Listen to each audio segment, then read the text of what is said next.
just got me hypnotized. I fix all of my thoughts on you, and all goes quiet when you're passing by. Attention's drawn on you.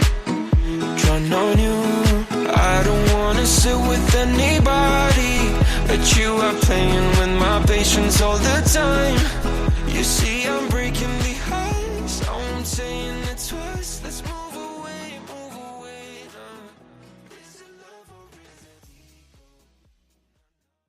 Hi, and welcome to Twin Flames Between Worlds podcast. My name is Tabitha. And I'm Liesl. Hi, and welcome to our second mini episode of A Court of Frost and Starlight by Sarah J. Maas. Woo! Yay, we have a very, very special guest, an old friend of mine from college, Madison Dilk. Hello, hello, hello.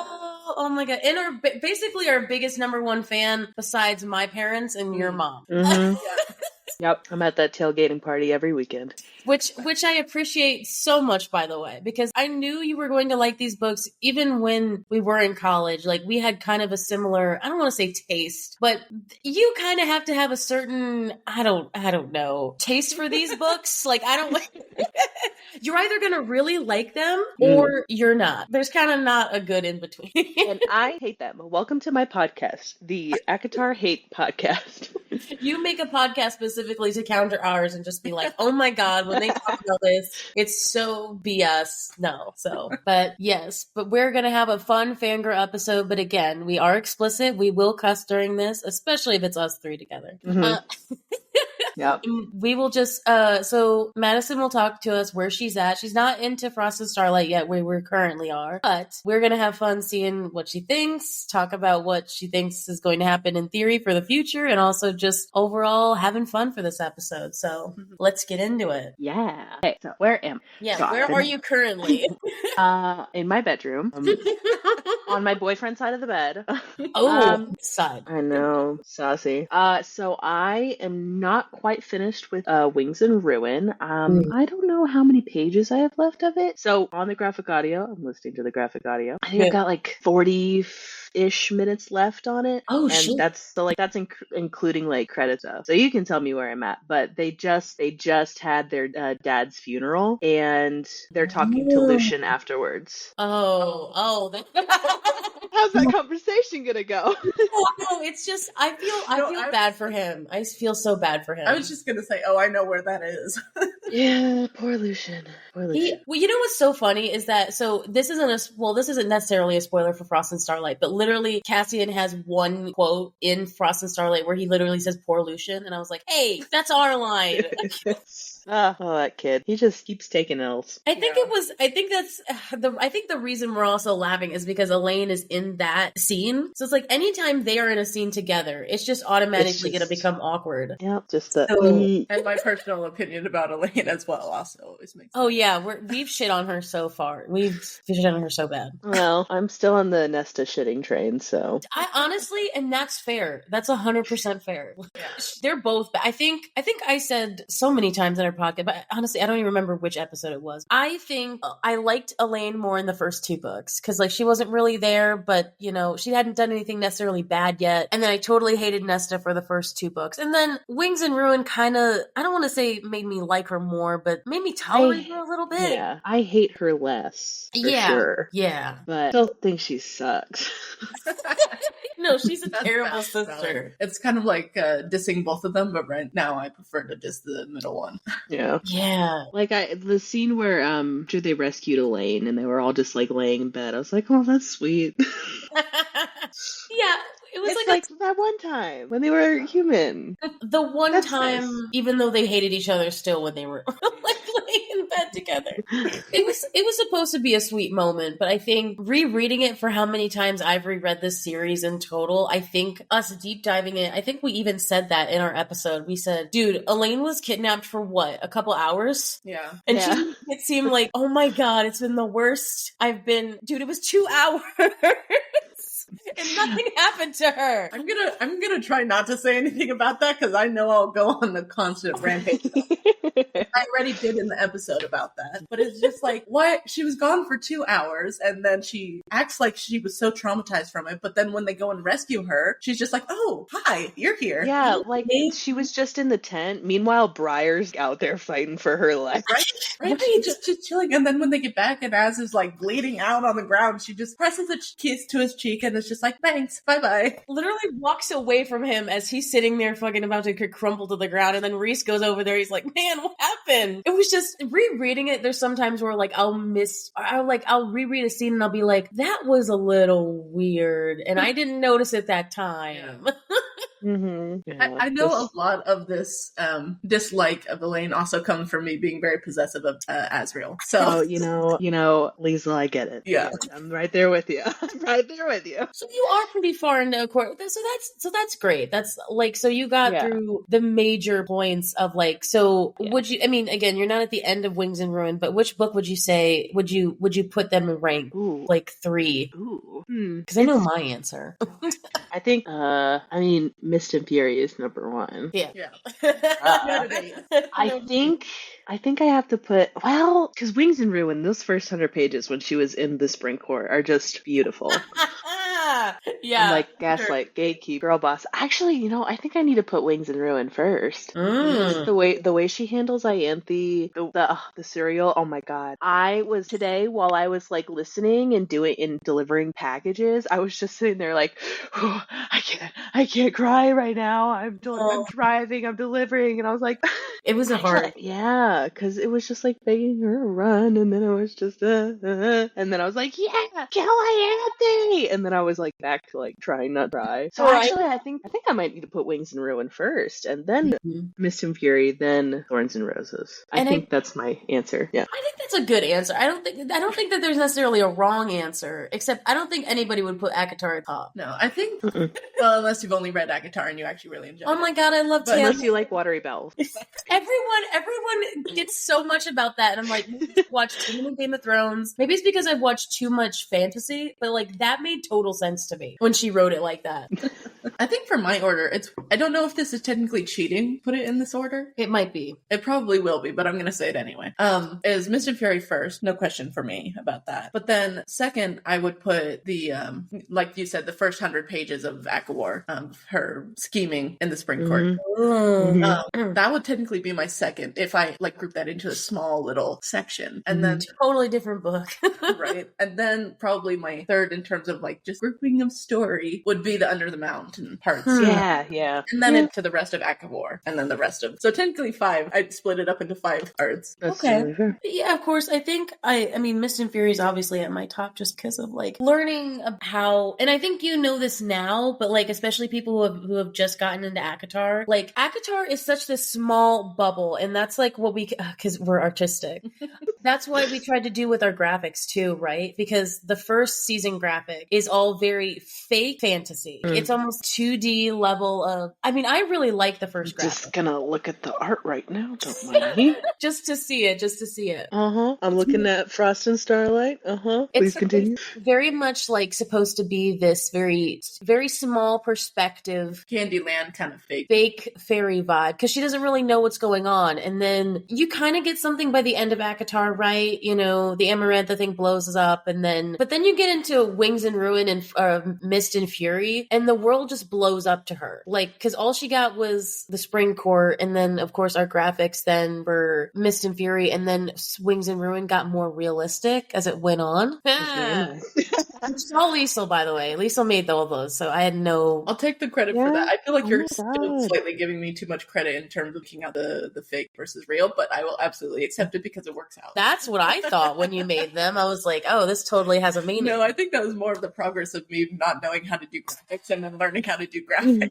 Which, hey... But we'll go with your thing. It makes it sound better. But I like how it blew up as a series, because I think that's what makes it good, and that's why sometimes it's hard for people to get through ACOTAR, are because they're just like, oh no, I can't. And or the fact that Feyre was really disliked during the first well, a lot of people in the critic fandom love to hate Feyre in the first book, which I didn't feel that way. I thought she was just a dumb protagonist, not knowing what was going on. Yeah. I didn't hate her. I mean, I don't hate her now even, but I will turned admit, into a girl boss. I will say I did not like some of the things that she did, but I never hated her as a character. You know, it's always it depends on the moment kind of situation. Yeah, when she was human, I'm like, I mean, what the hell? What do you expect her to do? She's a human. She's surrounded by fae, and it's like she's, especially under the mountain, she's just put on her ass every single fucking day. What do you expect her to do? Right. And it's the typical fantasy romance trope of, no, I'm gonna play really hard to get because no, you can't. Like, you can't just kidnap me and, you know, give me all this nice things and me just to fall on my knees in front of you and then proceeds to do so. And then the whole, I love you, Feyre, and then she's carted away without saying anything back. That was probably one of her dumber moments.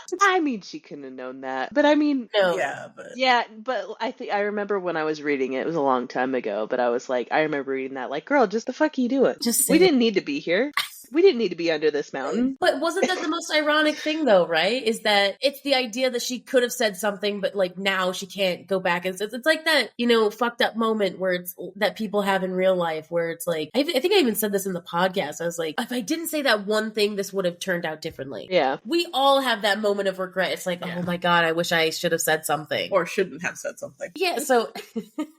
So sorry. No, you're good. You're good. I'm not trying to have Amber nice. Yeah, so for people who don't or just listening to the audio, she has her glasses on and total silver eyes moment. So she's trying not to look like Amber. The glitter, great silver eyes. But yeah, because that's like so then, of course, like before I get into your favorite moments so far, what would be, who's your favorite characters then going in? Ooh, favorite character. Well, Serial, R.I.P. Yeah. Azrael, right there with Liesl. Okay, another Azrael. I can share. Amryn, I think. Yeah. I think those are my top three. Yeah, because what did you think about that Amber moment then at the end? I was ready to let her go. I was like, I'm all right. This, like, because like I do think it's more impactful if we do lose somebody in a story. And I was like, I don't want to lose Amryn, but you know, it would be impactful. Yeah. So I was like, I can deal with losing my favorite character, but I don't have to. It's wonderful. I mean, I totally think some of them, and I hate to say this, I think some of them are definitely going to die later. I can just tell. Like, I think SJM was trying to save them for something bigger, and then they're going to get killed again. Imagine that she like writes it out, and she's like, wait, I just killed off these two characters. No, actually, I can make their deaths better. Let's bring them back for a minute. Yeah, because like I've seen people like critiquing Wings and Ruin, which did kind of spoil it a little bit. That like Reese should have died. No, but I was like, I don't think that should. What a terrible end that would be. Because like it's just, I could get with Amryn dying. I could get like that and her not coming back. But it's like they didn't even get to love each other yet. Like all of their love story was in just this, you know, war-like scenario. I wanted them to have like a happy ending. Not just sex over the injured and dying. That sounds that graphic audio scene was amazing. Oh my God. That's one of the cards on the Prithian. Yeah, it's just it was also just the way it was said, right? It was the way SJM wrote it. It was just like, yes, the sounds of pleasure over the sounds of screaming and dying. I was like, what? I was like, you really don't want to rewrite that line? You don't want to make that sound a little better? But also, what's such a Game of Thrones moment? Like that was very much a fantasy thing. Yeah. I'm actually talking about that with my boss earlier. Because I told him what I was listening to, and he was like, oh yeah, I've read that. Oh, really? Yeah, he's read ACOTAR. Wow, amazing. With the blue. At least he read like some of it, but I don't think he was into it. Mm-hmm. I think he read it because his wife read it and she liked it. It's such, honestly, I've been telling the podcast listeners, if any of them are guys, this is how you pick up chicks in a bar. Like, if they, they'll be the best kind of chicks you'll find. Just be careful. They might be fucking wild. I'll just let you too. know. Just to let you know. But that's good. Because, I mean, obviously, I'm a Cassian girl because I just love how, like, just upfront he is. Like I get the Azrael, I get the dark shadow daddy mystery. I get that. Like I totally get that. And I think he's hot. But he's one of those like I wouldn't say I'm scared of him, but it's like he'd always be like he'd be a good, BFF of mine, not someone that I'd ever like sleep with. But no, Cassian would be total husband material because he's also so okay, but that kind of fits with the fact that like we've said that you're part Nesta, because Nesta and Az were like kind of like they were good friends, and then yeah, with how we ship it. Yeah. So I think that I don't know. I think Cassian is he's also just straightforward, but also such like that, asshole guy that is like, okay, we could fight well. I could tell. But I mean banter would be good. Oh yeah, banter. I think maybe that's what I've realized in a relationship that I didn't know before. I like funny banter. Like I think that's what makes it fun. Again, I don't want us to have like full on fight matches, but healthy banter, healthy bickering. Yeah. Guy to challenge me, Yeah. And you feel fine with challenging back. That alpha energy. Though, I mean, I will say Reese is like OG book boyfriend, just because of how sweet he is, but also how like charming he is, charismatic. God, Akamath just blew up my world of, oh my God, he's such a good man. And then you met Anthony. Oh yes, talking with Anthony Palmini, the guy who does Rhysand, that was like a dream come true. I was sitting there like, oh my God. It's like inwardly freaking out, and I was just like, okay, hi. And he was like honestly just as sweet as Reese. Honestly, he was the sweetest guy we talked to. Yeah. So innocent. But yeah, I would. So Feyre's not in your top character. Well, I don't hate her. No. But I don't think she's my top. She my top 5. She's like number 6. I think Cassian is 4, and then Reese is 5, and then Feyre's 6. I think that's my point though about SJM's writing though. I think because in any other fantasy book that I've read, there's a level of I either only like the two main people, like the main couple, or like I don't really care about the side characters. Versus here, we saw the Surreal 3 times, and each time was so impactful, but like he was such a beloved character. All right. But it's like SJM writes her side characters so well that like I like them sometimes even more than I do the main couple. Like, yeah, the main couple has their moments and has really great character development, but I think even the side people have so much more sunshine moments. When written well. Yeah. So then I guess favorite moments then. So we can go all over the place. Okay, how about favorite moments in the first book? What are some top highlights from the first book? I know you said it's been a while, but I read oh my God, it's been over a year since I've read Mist and Fury. I remember because I was on vacation when I finished it, and then I was on that same vacation when I finished Wings and Ruin, and then I stopped for like a year, and then I just like binge listened to it over this past week.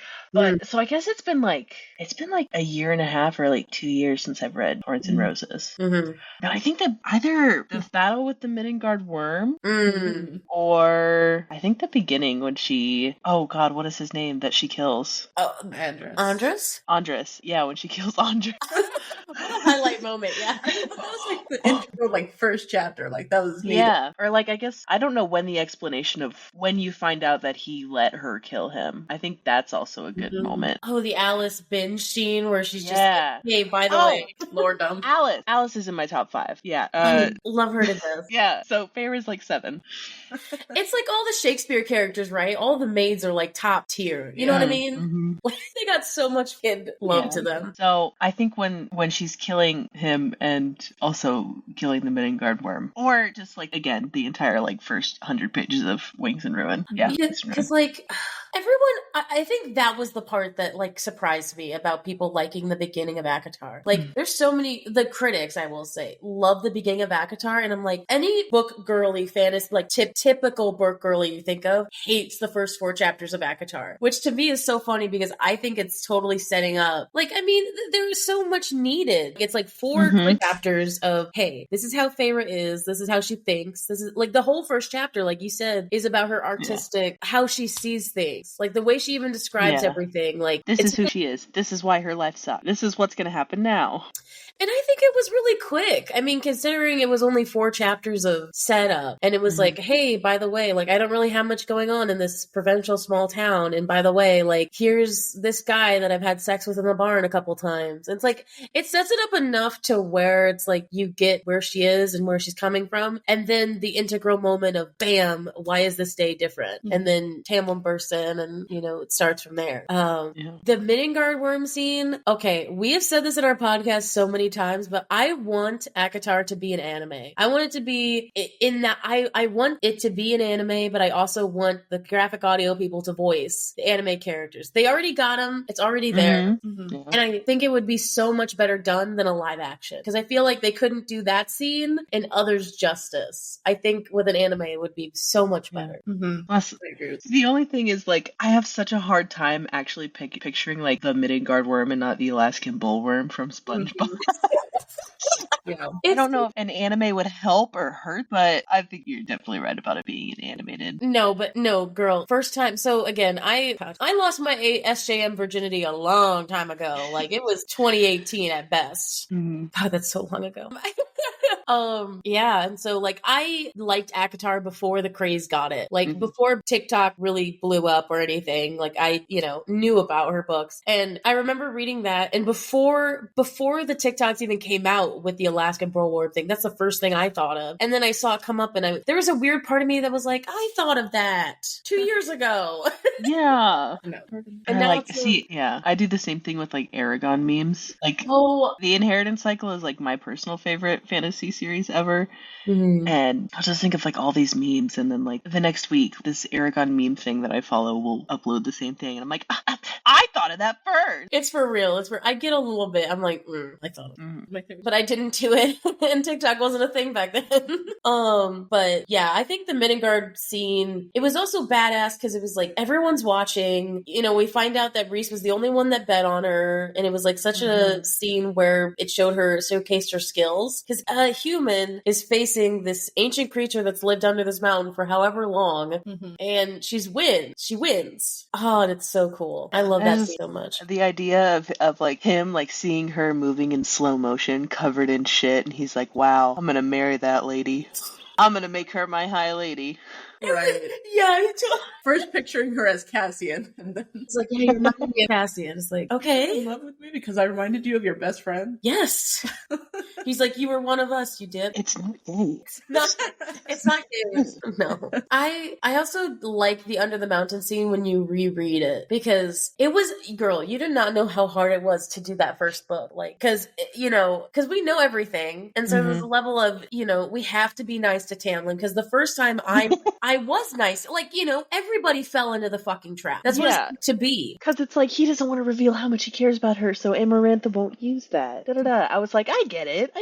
Yeah, everyone got it. And I sometimes I hate when, okay, not trying to shit on other podcasts, but I guess that's what I'm doing. Like, when they do it and then they're just like, oh my God, I knew it. I'm like, no, bitch. Nobody knew it, okay? We didn't know it. Nobody knows going in. Like, it is purposely meant to be that way. There is no hindsight bias here. Like I think the first time I was like, what the fuck, dude, was when they were in that supply closet, or I don't know if it was a closet, and he just starts making out. They just start making out, and I'm like, what the fuck are you doing? That was like the first time where I was like, Hamlin, what the fuck is wrong with you? He swindled his only chance. And then Rhys came in and saved her, and I was like, and that tongue kiss. It's just like, oh, like, she's like, but also is into it. Like, can't say that she's into it. Though I will say, what was so funny about, I mean, you even had a more accurate description of how that scene felt to me, because when I read that first, I didn't give a fuck. I thought that scene was hot. I was like, but then of course in my mind, I was like, oh, it's their last night. I had that idea of, oh, it's their last night on this earth. Maybe, like, might as well just go out with a bang. And so that's why he did it. But then rereading it and then getting older, there was a level of like, I was like, man, no. Why did you do this? he do this? Oh, Questioning about Let's that. correct me if I'm wrong. At that point, didn't she think like Tamlin was the most powerful High Lord?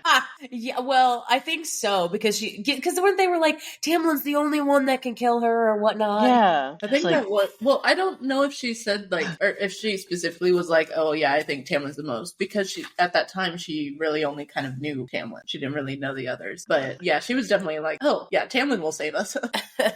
Honestly, I think, yeah, Middengard was my favorite moment of ACOTAR of the first book. It was either that or the night before the third trial when Rhys came to her cell. I knew you were gonna say it. mhm. Yeah, because I think I said it before. Yeah. No, I also just know you. That's That's true. When he finally let his guard down around her, it was just like, will you shut the fuck up? Yeah, he's like, will you shut up? I just want some peace and quiet. And she's like, where did the swagger go? But I don't think I liked that scene until I read the second book. Yeah. I was like, I'll agree with that as well. I mean, it kind of intrigued me because, like, okay, this is different from what we've seen so far. So why is he acting like this? But definitely in the rereads, it's like, oh, I get it now. I think if I had an answer to what I asked Madison, it had to be calamine. Mhm. Calamine was my gateway drug into ACOTAR because I thought this was going to be this nice, pretty romance, and then like just this feral fucking night, and I'm like, okay, I might actually dig this. It's like, And what then- does that say about me? Then you hear the famous quote. Yeah, and then you read, and then I already liked Fire Knight to begin with, and then when you read Akamath, and then you get the whole, there you are, I've been looking for you. I'm like, oh my fucking god. That just makes Fire Knight way more better than it already was. Yeah. Because Like ACOTAR was so tame compared to the rest of the series. I know. And like saying that to somebody when they're just like, I will say though, when people think it's fairy smut, I laugh because I don't think that they're necessarily wrong about that. But I'm like, if I, get on my high horse for a second, there is so much actual plot. I've read books where it's literally just smut for smut instead of like there being an actual plot. But it's smut. It's plotful smut. But oh my god, he pushed her up against the wall and bit her. She didn't want it. Oh my god. She totally was into it, dude. She like wrapped her legs around him and everything, and was Oh just my god. Amryn. Oh god, what is his name? Amryn's man. Varian. When Varian just sees her, doesn't say a word, just walks into the room, picks her up, and they're just like tongue fucking. I'm like, y'all, can you give it like, you could wait 10 fucking seconds to leave the room? Saying that because God, I love Varian. I love Varian. I do like He doesn't Varian. give a Varian's fuck. cool. He doesn't give a He fuck. was whip for Amryn. Yeah. Oh, and when she got pulled out of the cauldron at the end of Wings and Ruin, I was like, oh my god, so sweet. Well, because like this guy who, it's just so funny because if you see fan art of Varian's like this really big, tall, buff black guy, and Amryn is this small, Yeah. small little thing, and it's like, oh damn, Amryn. Yeah. We actually were talking about this in our last episode. Ooh, hello. Mm-hmm. It is gorgeous. Mm-hmm. Okay, sorry. Proceed. No. For our listeners, she was just looking up some fan art.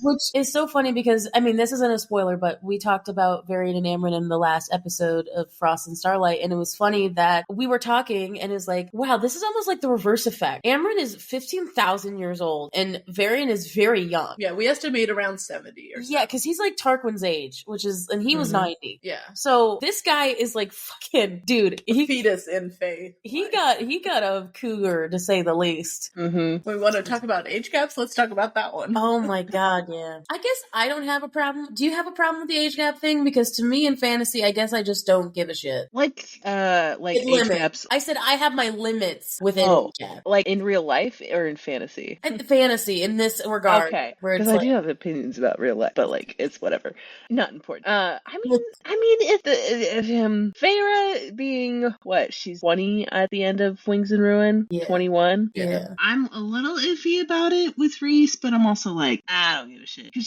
she's got trauma to make her older. I think she's got. She's very mature for her age.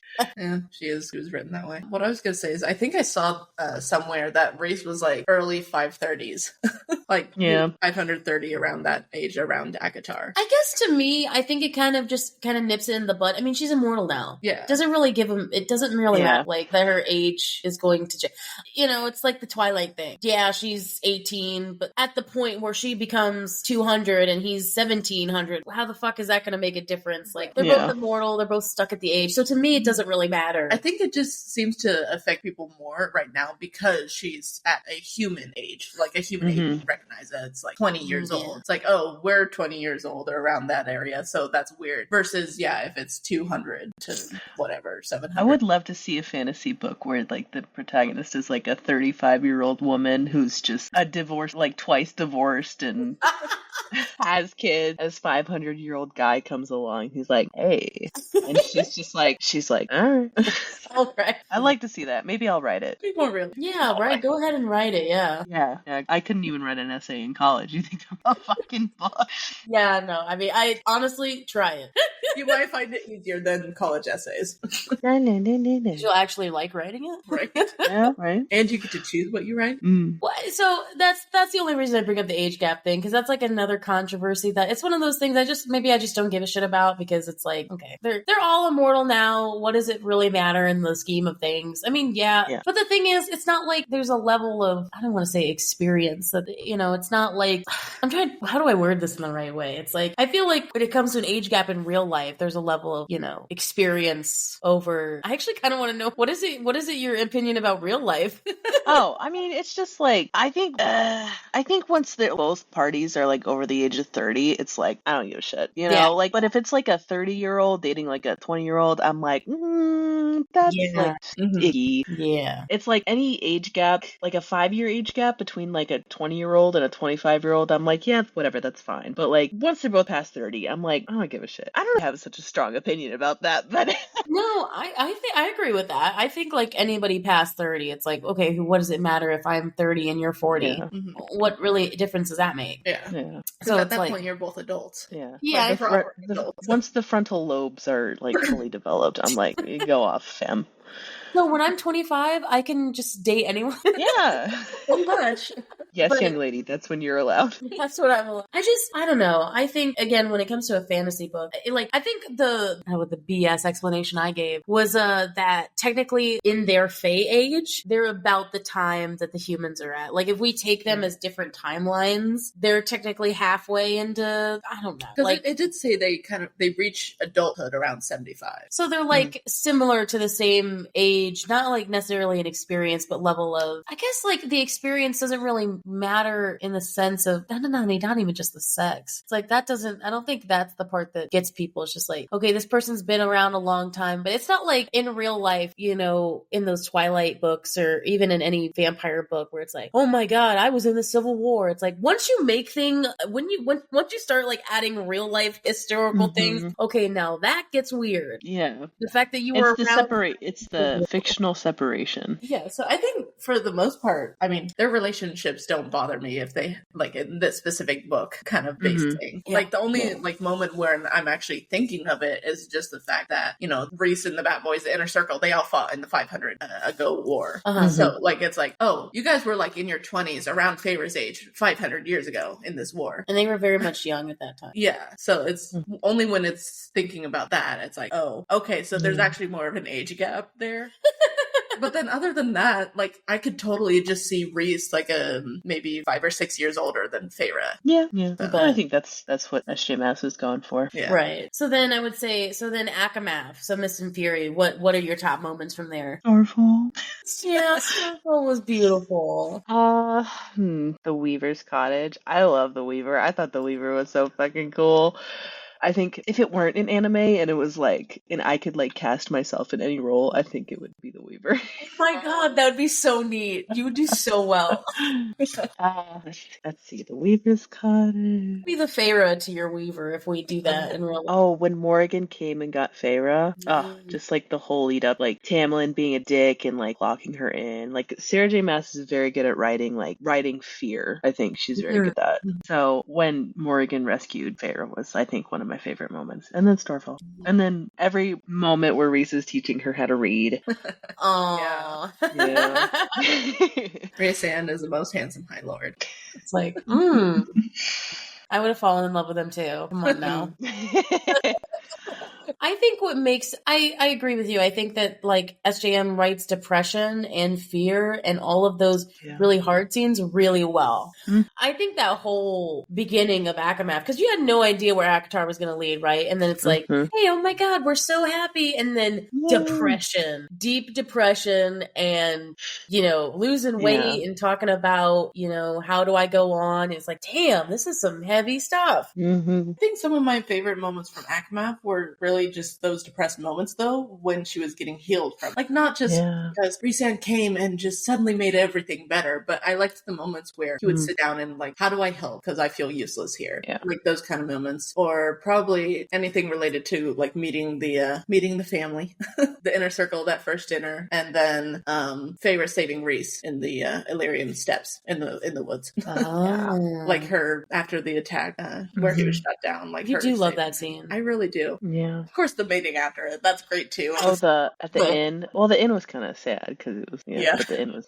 There's only one bed. Oh my God. Oh no. However, Or what like we do when she told Lucian that to fuck off. That basically their adventures in the woods, in the Illyrian woods. I think the cabin scene, like the cabin. I think chapter 54 hit me more on a reread than chapter 55. Like, I think chapter 55, again, is for everybody, is all the sex, right? Like, that's like the culmination of all this sexual tension of 55 chapters and the previous book. The mating sex. Combined. Like, okay, so, of course I loved that, but then on a reread, chapter 54, the whole background of everything just makes me cry every time I listen to it.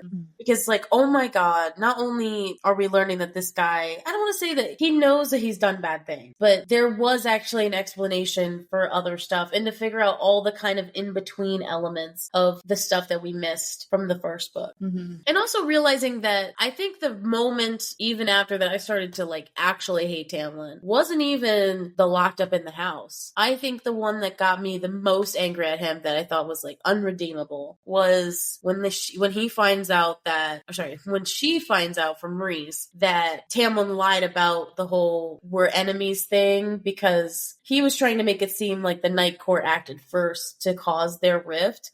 When he was the one that told his fucking father about his mom and sister, and then they go and kill them. Yeah. And I was like, nah, bitch. No.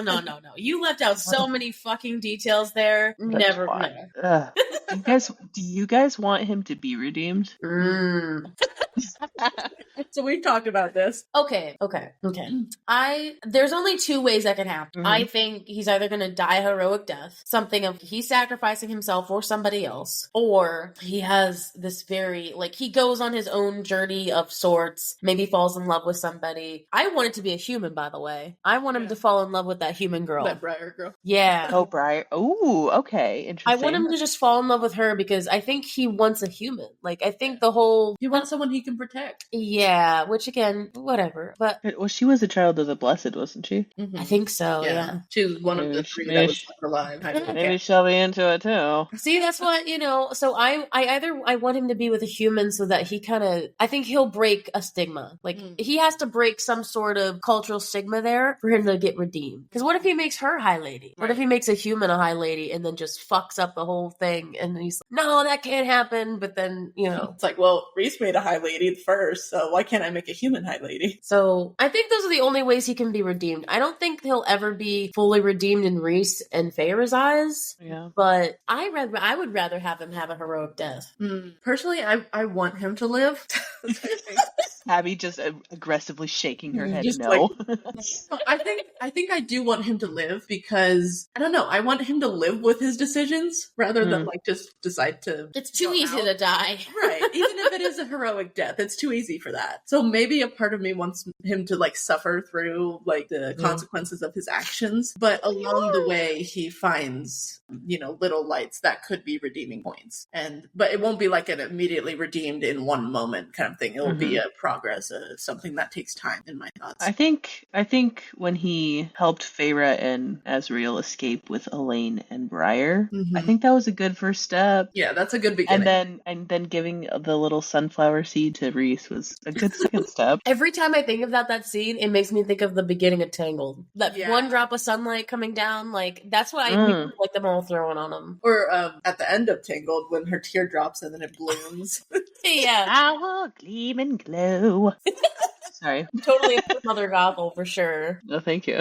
I think that did make him get a step, but also I think it'd be interesting politically to see what would happen, because if he dies, what happens? Because that would mean that he doesn't have any offspring, and there's that we know of, and that it'd be interesting to see how a High Lord, because they talked about tangibly how High Lords, the power does not go through a bloodline. They said whoever is the most powerful and worthy or qualified. So it often goes through the bloodline, but it's not promised. Which is why the whole thing with Eris and Lucian and the brothers thing is that's why they've killed each other, is because they don't want competition for it, because they don't know it's not going to go to the firstborn. It's not like a typical thing. So I think it'd be interesting to see, because I think it'd go to Lucian, honestly. Wouldn't it? So they decide to kill everyone. Which one's the most worthy then? Yeah. So yeah, I think it'd be interesting to also see politically how that would happen, because I really think Lucian would take over Spring then. It would just pass to him. But I don't know. I remember now that on TikTok years ago, I did see somebody like theorize that Elaine would become the High Lady of the Night Court. Oh. And I'm like, yeah, maybe Tamlin dies a horrific death and then Elaine becomes ruler of the Spring Court. Did I say Night Court? I meant Spring Court. I knew what you meant. I knew what you meant. Yeah. But I think that's the thing. I think what's going to happen is Lucian and her are going to run Spring. Like, they're going to be the Lady and Lord. So you think she's, how do I word this question? Because I'm not there yet. So is she going to end up with, do you think Elena's going to choose Lucian? So, okay. So again, you have 2 more books. The thing is, I don't know. We don't know anything yet about their triple whatever fucking romance they have. So I don't know. So I'm saying this all from a point of view that I have no idea. So I don't think so. I don't think Elaine deserves to be with Azrael. I think Azrael is going to be with somebody else, which I can't say. Because anyway, I think Elaine and Lucian are meant to be together, but I think that they're good for each other. They just don't know. The mate thing is getting in the way, because now it's almost like we're getting a reverse of what would have happened to Feyre and Rhysand. If Rhys told her too early that they were mates, this is what would have happened. She would have been totally against it. She totally would have been trying to get distance from him, right? So I think we're seeing it in the reverse. I mean, I think it'd be cool. I was like you. I was totally team Elaine and Azrael. I was like, that would be so cute. And then I don't know if it's because I've read it so many times, but I just don't think she's worthy of him. Or I just don't think they're a good match character-wise. You would agree, right? Yeah, Liesl, you would agree. It's all so complicated. See, I also don't have a good vibe. Like, there's been, 2 scenes in Wings and Ruin, so I don't know the vibes if they're there or not. Because everything is so awkward between Lucian and Elaine in Wings and Ruin that I'm just like, does he deserve her? Yeah, to an extent, right now, I'd say where they are now, I don't think Lucian deserves Elaine. It definitely does not deserve the way he's being treated by her. Yeah. Like he deserves better, or he does? Yeah, I feel like he deserves better than her. Okay, right now, cool. I mean, putting all of my hatred for her, dislike of her aside, he deserves better than that. He's been the casualty of everything, pretty much, getting all of these. He has been the collateral damage throughout this whole fucking series. Yeah. So I think, well, first of all, Elaine and Azrael, not going to happen. Not at all, ever. Not on your watch. Not on my watch. That just would be awful. The funny thing is, we don't have any proof of why we think that. There is literally just moments in Wings and Ruin where it just seems like she's faking it. Yeah, she does seem like a faker. So I do think, though, that they are going to end up together. Or, sorry, Lucian and Elaine are going to end up together. I think you're right that the mating bond puts everything into an awkward position, because it makes them feel obligated to be together rather than choosing to, get to know one another and then court each other and then become a proper couple. But I think they have a long road ahead of them a very long road. And I think it's going to come to a point where Lucian does give up on her and she realizes that she actually wants him. And then she has to earn that trust back. That's my theory on it. Yeah. Without knowing. Because I'm like thinking about it in terms of like romantic tropes. What is it going to be? Mm-hmm. Like, is it going to, it's not enemies to lovers. It's not friends to lovers. It's not. I don't know. I feel like friends to enemies to lovers, maybe? It's fake dating. Or honestly, what if it is though? What if it, honestly, you bring up a good point. What if that, because my whole thing in our podcast that I have said over and over again is I think they'll go traveling together onto the continent and that's how the continent gets brought into all this. Mm-hmm. What if, because they're mates, what if they have to fake it? What if they have to fake it in front of others, like for it to like bring it? So it's like, okay, yeah, me and my mate. Yeah, sweetie. Hello. You know, that kind of level of, what if it turns into fake dating, but then they're close to each other. They're actually having this physical connection. It's like, oh shit. Okay. Okay. Wait, feelings are starting to develop. They're going to spend more time together and it's going to be the forced proximity thing of like them being closer together. I think it's also the whole like rejected at first, but then back again. Yeah. Although she hasn't officially rejected him, which is so stupid. I think she just has so much obscene feelings for him that she just doesn't know what to do with them. Like, because isn't that the thing though? She has more stronger feelings towards him, whether or not they're good or bad, right? Towards him more than she does Azrael. Yeah. And I think the whole point of this book series is that the stronger the emotions, the more tied to somebody they are.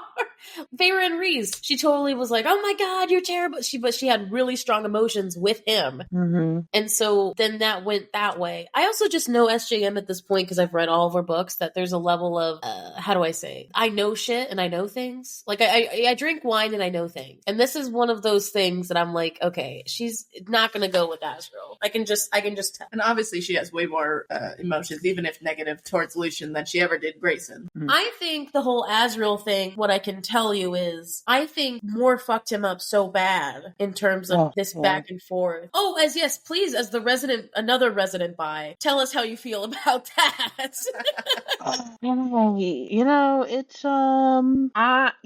I get it. I get where she's coming from. But it's like you've spent 500 years next to this guy. You've lived with him for 500 years. You've lived in a city that's very chill with heterosexual relationships. Uh-huh.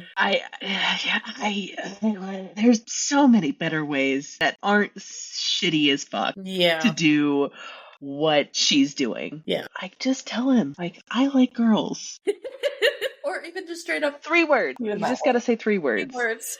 Well, actually, yeah, I like girls would be easier than saying, I don't like you, I've been leading you on for 500 years. Yeah, it's too many words. It's like, I don't get the point. Like, maybe it comes up in, like, the book about Azrael, but it just feels really shitty. And it's like, I understand that she's very traumatized by, like, her family finding out, but it's also like, you've traumatized him in a way. Yeah. Unnecessarily. And I remember she kept saying that, like, he was confused every time I brought somebody home. And I'm like, no, he wasn't confused. He was hurt. You were hurting him. Exactly. And you don't, like, you're willingly choosing to hurt him over and over and over again instead of explaining to him what's going on once. Because isn't he the person that has all the fucking secrets? Like, okay, maybe she didn't want to tell everybody. But tell him and say, hey, we don't talk about this. His job is literally to keep secrets. Mm-hmm. And it's like, he's so sweet. He does care about her. And also, what Matter Theater Circle knows? Yeah. Like, they'll keep the secret. I don't understand why. Yeah, so on one hand, it's like, I get not wanting to come out, but at the same time, it's like, you don't even necessarily have to come out to not treat him the way you're treating him. Yeah, if anything, you can just say, I don't have feelings for you. If she didn't want to do the coming out thing, like, she could say, I don't like you in that way. I don't have feelings for you. Like, it's gonna be awkward, but... Yeah, it'll be awkward. If you had said that to him 500 years ago, it wouldn't be awkward now. True. Well, because now it's one of those things where I think he knows, and that's why he's going after Elaine. That's what I was trying to,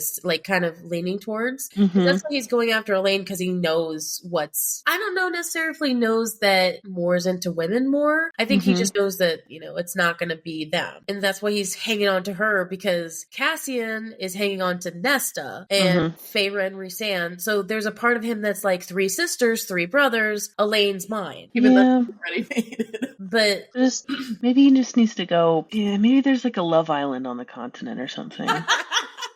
Or like The Bachelor. He needs He can to be on The find Bachelor. totally not at all involved with He needs them. to go to Los Angeles and find Liesl and...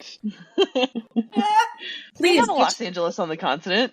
there's two bachelorettes right here, like one of us, Oh God. If I saw a Cassie, I'm like, oh damn, you better know I'm going on The Bachelor. I hate that show, but if it was Cassie and I'm like, I'm fucking pressing my luck. Mm-hmm. He needs to go on a soul searching journey. Yeah. So then I guess, you sort of told us what your favorite parts of ACOWAR were already. You said the beginning, where Feyre's badassery. I will say that people do critique that front, which everyone critiques everything. So Yeah. don't even listen to that. But I just bring it up because I've seen it all over, Book Talk and the media. But they're like that Feyre, what did they say? That she sexually used Lucian, and I was like, the fuck, that one nightmare scene? She didn't sexually abuse. No, She what was it? I think one person said that she cuckolded him. She cucked. she kept him. Yeah. I think that it wasn't, I feel like she could have sowed a lot of discontent. I feel like that one was a little bit of a mind game. Like, that was like a little bit of payback, because like that didn't contribute to the court falling in any way. It just drove like a wedge between Lucian and Tamlin.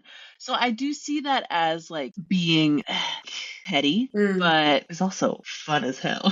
Yeah, no, because I think that's the point, and maybe that's where I get on my SJM high ground. And I think that's the point, is that when she went there with a very specific purpose, and she got shit done, and she was a good girl boss. But then, especially as you get into it, I am gonna say, when you get into Frost and Starlight, there's a level of it comes up that she didn't realize how much repercussion would actually happen with that. Because especially it being, you could even see that in the end of ACOWAR, though, is that by doing that, she got what she needed, in terms of, her revenge, but also to bring the Spring Court. But by doing so, then she just primed it to fall, so where Hybern could just easily come in, and then they took over the area and everybody in it. Yeah, but if because Tamlin said that he was gonna, at that meet, I think it was at the meeting, he said he was gonna like try to get out of it, and I'm like, and you didn't want to tell Feyre that? You didn't think that like letting her know would kind of like smooth things over, and then it's also like, you believed the King of Hybern when he said he was gonna leave your court alone? Yeah, so stupid. Like, you're blaming Feyre for prepping the court to fall, but you're the dumbass who believed him? Yeah. Typically he did the initial prepping, actually. Yeah, because he's the one who, that was going to happen. I think that was going to happen regardless of whether she was going in there or not. So I think it was more, it just happened quicker than, and of course, everybody losing faith in Tamlin as her leader. Yeah. I think that wouldn't have necessarily have happened as well. I think it would have happened over time, but it happened so fast versus her coming in just made it happen so quick. But I said this in our podcast the whole time. I think Tamlin at every turn, I think that even in the first 100 pages of that book, Tamlin was given every opportunity to do the other thing. It wasn't, she was kind of letting the breadcrumbs to the decision she wanted him to make, but at the same time, he could have made a different decision. She just knew what he was going to do, and so she knew him well enough that she knew what he was going to do. And honestly, I think there was part of the time where she, especially with that whipping scene, where she was hoping he would do something different. Yeah. But then he did exactly what she thought, and she's like, damn it. Yep. So he just hung himself. That's what happened. And then he's blaming her, and then it's like, well, but I do feel bad for the people, because they didn't deserve that. No, but they would have suffered already. Yeah. Eventually. Yeah. But so, with that being said, of your feelings of Wings and Ruin, again, you're going to finish it, obviously, but what do you think's going, because again, Frost and Starlight is very much a novella. It is now that Christmas episode. Yes, very much the Christmas episode, where there is plot stuff going on, but it's like setting up for the next books, because it's going to be, obviously Silver Flame's out, but then I think there's going to be 2 more big books and then 2 more novellas in this whole series. Okay. So it's like setting up for that. So what do you think's happening next? Like, what do you want to see, or what do you think that's going to like pop up? I want to see. Well, I know Feyre and Rhysand have a baby. You got spoiled of that? Yeah, I did get spoiled of that, but I figured TikTok is a ruthless place. It is, to be fair. Let's see, what else? I don't know. I really don't know what to expect. I know it's Silver Flames. I know there's a lot of sucking and fucking. Well, It is a very I've been told that I will hate Nesta less after Silver Flames, which, okay, I don't know if I trust that, but Okay. alright. Yeah, I really have no idea what to expect. I'm looking forward to seeing how Amryn is different now that she's just High Fae. Maybe oh shoot, what is his name? Varian. Maybe she and Varian are mates. That'd be cute. Sweet. Yeah, I'd like to see more of Tarquin. I like Tarquin. Yeah. You know what? If I can't have Azriel, I'll take Tarquin. Yeah, it's hard. He's a very lovely High Lord. Yeah, I like him a lot. Out of all the High Lords to be with, he's a dreamer too. Yeah. Mm-hmm. Yeah. I was really sad when the Bone Carver died. Yeah. That made me sad. All the fucking monsters. The Bone Carver, the Weaver, the Surreal. I'm like, what the fuck? It's ones that they didn't all try. The Weaver tried to kill Feyre, but it was like the whole thing of they're monsters that we really like all of a sudden somehow, and they're all just kaput. Gone. Is the Weaver gone? Yeah. Because I know she got her neck snapped and then the Naga dogs ate her. I mean, it's assumed. Silly. So I wish her death had a little bit more oomph though. Yeah. But yeah. I also think she just gave up. I think that's what happened. After seeing her die. I guess I'm dead now. Although she did manage to clear a way entirely across the For them, battlefield. yeah. And then drew Hybern away. Yeah. The king. Yeah. Oh, Bryaxis. I was just like, because I knew Bryaxis was coming because from like David and TikToks, and then they were in the library talking about the going down, and I was like, oh, Bryaxis is down there. Can't wait. Because as soon as they said, because I know like all the memes of Cassian being afraid of Bryaxis, and then I heard like they were talking about, oh, Cassian flew down there and he won't speak it. And I was like, oh, so that's where he is. Okay, got it. Got it. Yeah. And then Nesta and I almost said Elaine, Nesta and Feyre were at the library, and then they got attacked, and I was like, here he comes. Here he is. Finally. Such a gentleman. So funny. And then he just wanted a window. Yeah. And I was like, we'll get you a window, buddy. A window and some company. Which still boggles my mind of why he's not in the library still. If he wanted to be there, why is he still roaming about? Yeah, where'd he go? Because maybe he wants the option to go home at the end of a long day. Well, he won't go back till the window is there. That's the probably. That's the Yeah. See, the thing is, that's funny about that is I kept Liesl hella away. TikTok told her she couldn't look up any fan art. I was like, until she hit a certain point. She was almost too controlling about that. I want you to be spoiled to anything because I knew it was going to happen. And you knew how right I was about that. Yeah. See, I just have like goldfish memory. So I see it and I forget about it, except for Bryaxis. But I was just like so excited because I thought when I heard about Bryaxis, I was like, this is the coolest shit. This like sounds like such a cool thing. Yeah. So I remembered that, but no, she does not have that kind of memory. If she sees it, she'll remember it. Especially if like she's already into the series. Now, if you hadn't read it yet and you saw something, you probably wouldn't have retained it. But yeah, so that's, oh my God, it's so nice to talk to somebody else about. Sorry, not saying that it's not nice to talk to you about. I'm not the biggest fan girl around here. I'm not the biggest fan. No, it's just like, but sometimes I know it could get like, I like to talk to other people as well about different perspectives. So before I wanted to like end our episode, I wanted to just ask you, since you have, how many episodes have you listened to our stuff? I think I stopped listening to the podcast when I had, before I like took, it was like a year. So when I stopped reading Wings and Ruin, I got through those first 100 pages and I got to like right when she got back to the Night Court. So I was listening to the podcast up to that point. I've got my Spotify up right here. Let me see if I can't find that.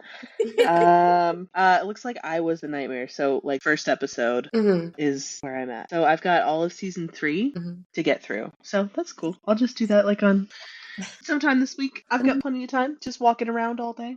No, I'm excited because I think every season has gotten better, but I think season 3 was good. Wait, have you listened to the mini episodes as well? The spoilery ones? Yeah. No, I have not. That's a good, because you probably shouldn't until you've ended Silver Flame. Then you can go back and hear all the theories. Yeah. Because good. That's good you're doing that, because I don't want to like, I think at first when we made that, I wanted it to be where we had people who were reading along, so people could always come back to it to know it versus then, you know, for people who are like diehard ACOTAR fans, like, you know, we'll talk about things for them that, you know, as well. So we want to do kind of a combination of both, but I wanted to hear from you, from your word of mouth, like, what do you think about, I mean, I don't know if you've listened to too much other ACOTAR podcasts. Before we made this one, I did a lot of research because I'm that kind of bitch energy of like researching what other people have done. So I'm not necessarily redoing something that somebody has already done. But what is it that's good about ours besides like, you know, that you're my friend?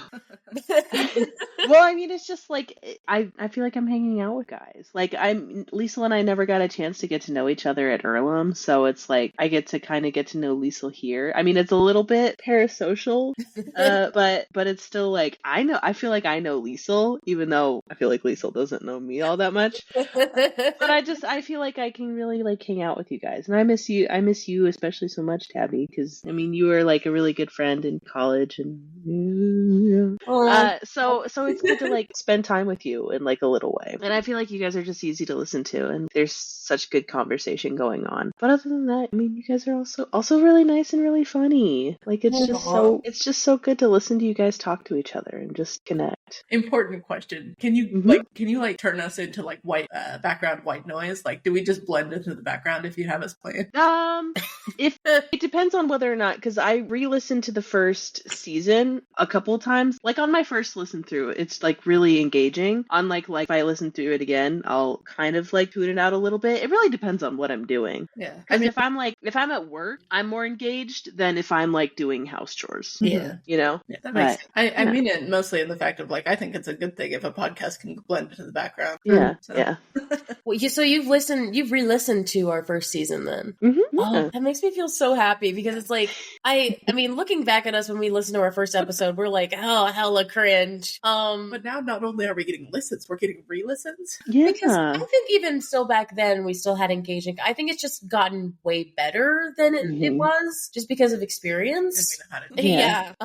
But I mean, this book has always been engaging to me. Her books have always been like a big part of my life because I think that they just, I don't know, they bring up engaging conversation about real life shit too, where it's like, you know, those funny moments where it's like, yeah, you know, haven't you ever felt that when you like looking back on it, I really wish I shouldn't have said that, you know, like it's moments like that where then it, you know, gets me. And then apparently I am funny. Yes. Apparently. Yes, Tabby. Yes, you're funny. You know what's so funny about that is sometimes you've known this now just because we do this so long often, but most of the time I don't even mean to do it. I'm really actually saying it for real, and then you start laughing and I'm like, wait, what? Sometimes though it's actually like Freudian slip or something where it's like, yeah, she definitely did not mean to say that, but or when I'm like, Cassie and Daddy, yes, it's like, sorry, I really didn't mean to say that out loud. Just have it in your notes of Cassie hot. Hot. I literally make when I make my notes for the episode, I'm like writing them literally stream of consciousness as I'm listening to it. Yeah. And like when I was younger, I used to read like all day, every day. And then like when I just from like college, maybe like when I was a junior in high school to like actually a few years after college, I just like couldn't read anything fiction.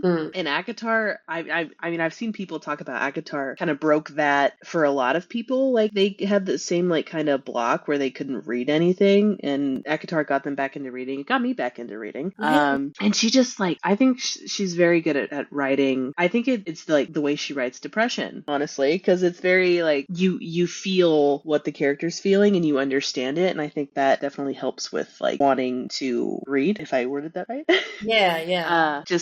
It's engaging to readers because it comes from like a place that a lot of readers have experienced, you know.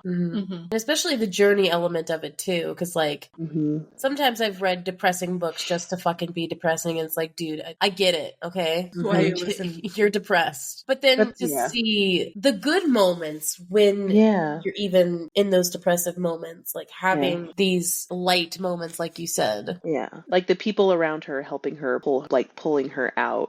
When Feyre's like skin and bone, throwing up every night, and Morrigan and Rhysand and Cassian and Asriel are all there to support her and pull her out of that darkness. I think that it's a very good teaching moment for people who like have depression and anxiety, that they can like turn to others around them and they don't have to like face that by themselves. I think that's really important. It does make me wish that I had a Cassian that I punched fire through.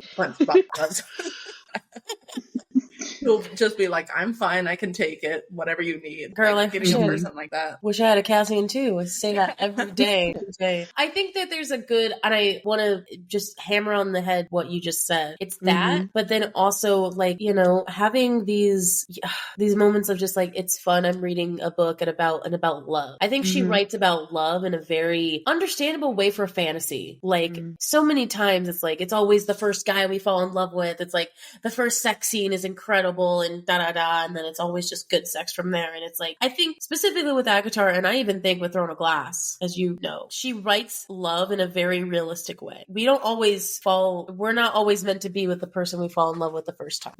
Like Tamlin is such a good example of that. Not even just with all the stuff he'd done, but it's like seeing things in one way versus how then they turn out to be. It's like, no, she didn't see the red flags to begin with, and neither did we. Nobody in that scenario would. And I think anyone who's been in that sort of relationship would know that you don't see it. No matter how smart you think you are, you're sometimes it's just getting fallen into or the falling in lust. Because I think that they did love each other, but they loved each other in a very surface way. Where sex was always the answer. They were only very physical with each other. They didn't really communicate, but it was also due to circumstance. Very much circumstance. And then when the circumstance went better, like their relationship was way more better when they were about to die. Yeah. And then when they changed circumstance for the better, that's when it went downhill. It's like, That's not good.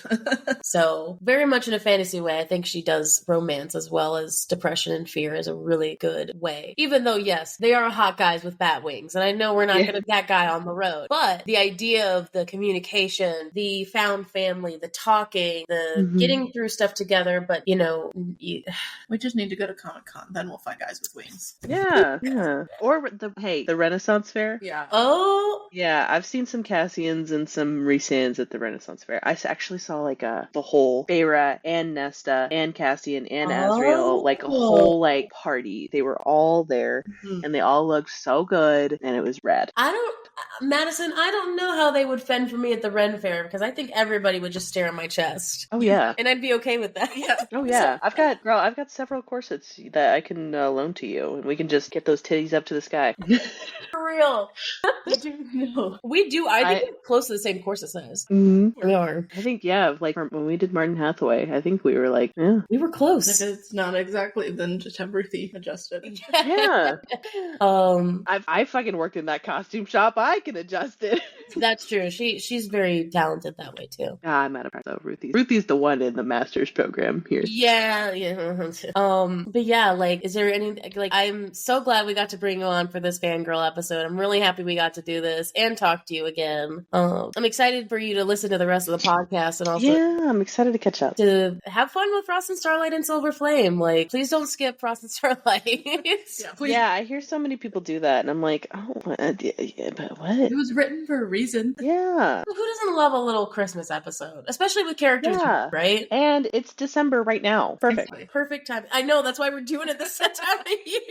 Yeah. It kind of worked out like that. Yeah. So, yeah, it's mostly like audiobooks right now. I really want to get back. I just wish I had more free time to like actually sit and read. Right. Because I love the way Tabby like takes notes for books and I really, really want to be able to do that. I actually did that, as I mentioned earlier, The Inheritance Cycle is my favorite book series. And last year, a new book in that series came out and I was doing a very good job of noting all I had these like little bookmarks and like they were color coded and I was like, this is great. This is awesome. I feel like just like I'm Tabitha. I should be so proud of me.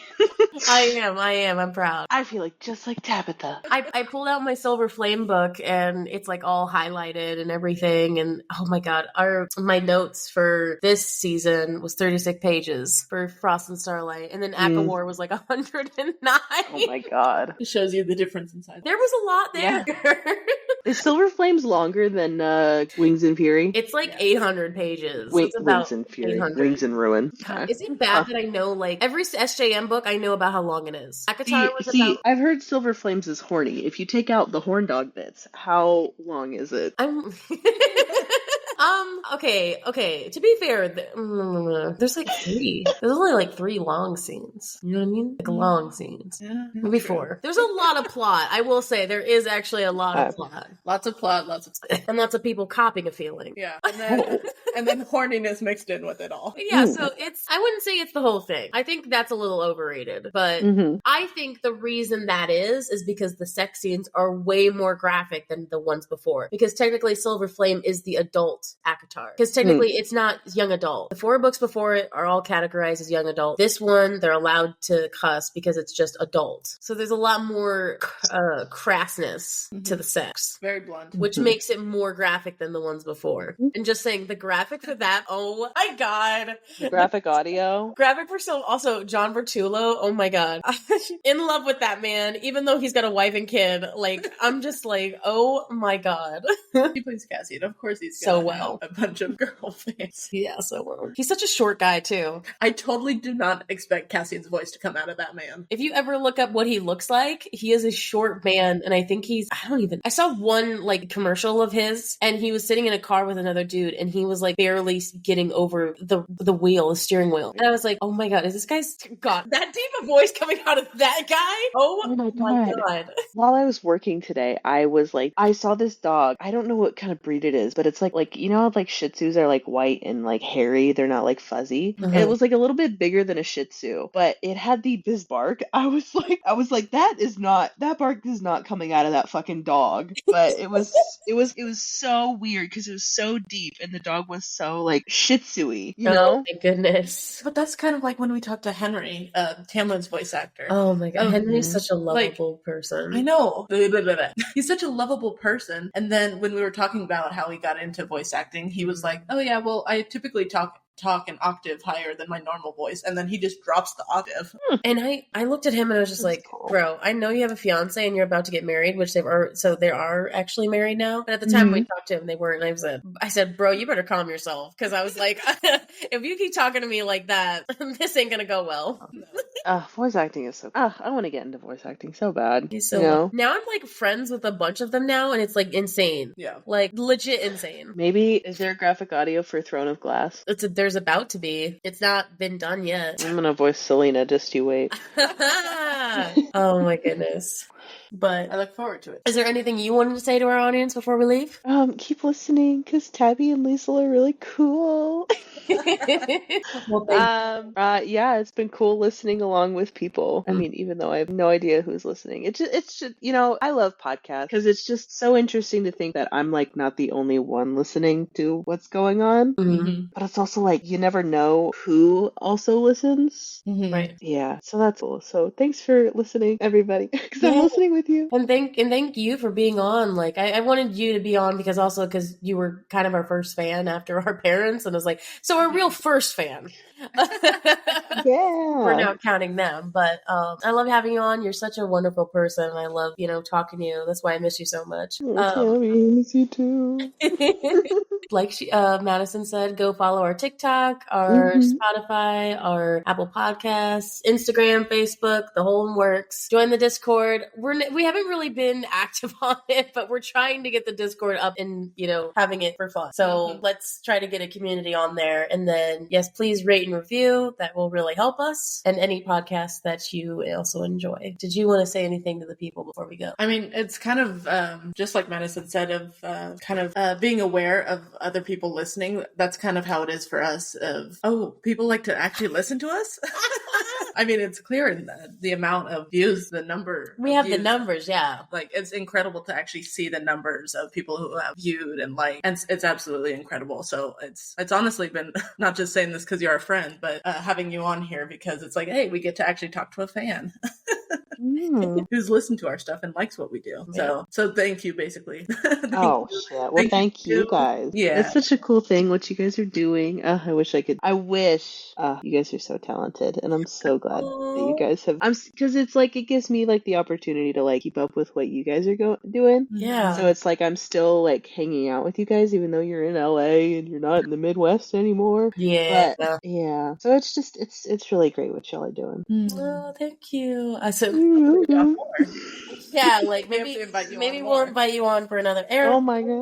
We'll invite you on to our live stream where we have one of the voice actors with us, and you can play Oh with. hell yeah. I can play cards and champion with us.